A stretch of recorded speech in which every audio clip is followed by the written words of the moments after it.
Hello, everyone. I want to talk to you about microphone quality and the yak stack of research that I did to bring you this information. It began with, I spend a ton of time on Zoom. If I'm going to spend all of my life on Zoom, I might as well optimize my Zoom experience. I found this really awesome article, URL here if you want it, telling you how to make your Zoom meetings just as good as real meetings. One of the things was use Zoom. Zoom is generally better than the other platforms for audio and video and things. Make sure you have a good network. Great. I plug in, I have low latency. Make sure you have a good camera. The MacBook camera is pretty good. Good lighting. I have good lighting in where I usually work. Oh, excuse me.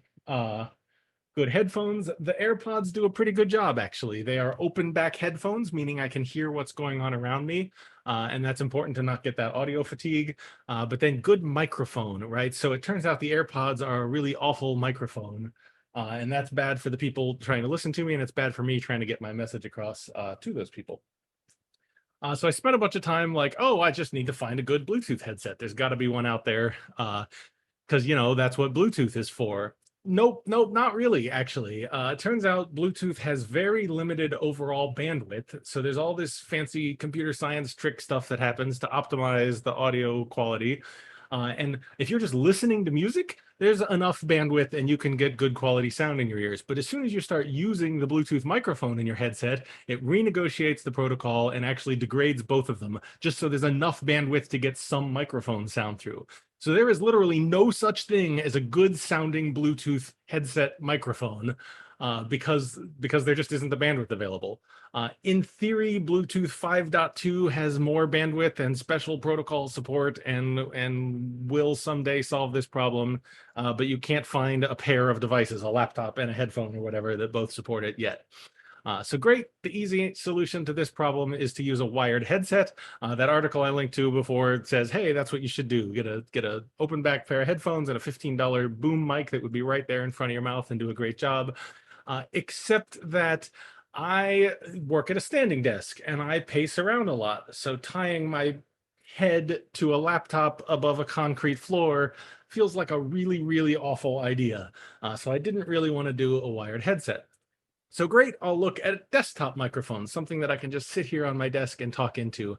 Well, I learned a bunch about desktop microphones. It turns out there's two basic types. One of them is dynamic microphones. This is the high-end stuff that they use for concerts and speakers and things.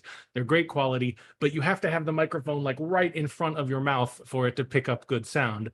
The more common kind is condenser microphones. They pick up pretty much everything around them. But that's a problem for me in a house with kids and a furnace nearby and doors slamming and dogs barking and all that stuff. I don't really want to pick up all the sounds everywhere. Going one yak layer deeper, turns out condenser microphones have different like pickup patterns, and there's one called cardioid that's generally pretty popular, where mostly it picks up in the front. I'm sitting here actually using a cardioid microphone. That's what you're hearing me through. And if you watch as I turn it around, you'll hear that the sound gets a little bit worse and a little bit better, but it's not enough to keep my kids out of the sound, right? So I did a bunch of research, lots and lots of listening to microphone tests on YouTube or whatever, and I ended up with the Shure MV5. That's this one that I was just showing you here. It's $100, which to me is sort of stupid to spend on a microphone, but it's actually cheap as good microphones go, and it's small and it sounds good. It works really well for my purposes. It may or may not work well for yours.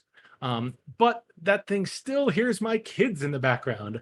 But it turns out there are some people out there in the world solving this problem for me with machine learning. And I use this tool called Crisp.ai that blocks out dogs and keyboards and background sounds and whatnot.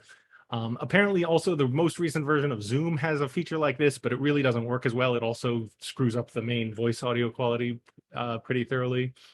So that's not good enough. All right, so here, let's try to fit a quick demo into this talk. Oh, and I am going to be in trouble because I don't have, yeah, there we go. You have been listening to me through the MV5. I'm going to switch now to the MacBook Pro microphone, and you can probably hear that it sounds a little bit different. It's still pretty decent. The MacBook Pro microphone's okay, but it tends to pick up backgrounds even worse. Now I'm going to go back to the AirPods. Sort of tinny and high pitched the sound gets, and it's just not nearly as nice to like listen to me through the AirPods as it is to listen to me through the MV5. So now back to the MV5 and you're hearing me like you've been hearing me. What's that? Oh, 5 minutes. Okay. You're hearing me like you've been hearing me the whole day. Now I'm going to turn off MV5 filtering, and sometimes when you turn it off, it gets a little wonky, but I'll bet now you're hearing the fan that I've had running in the background the entire time I was giving this talk, and that hopefully you weren't hearing before this. This crisp thing really is magic. It blocks out all the background sounds, even my kids and those things, unless they're like standing right here in microphone range, talking stuff. If you want to, you can test your setup yourself at this site called miccheck.me. It just records in the browser right there on the client, and we'll play it back for you. And that's it. Thank you for coming to my talk.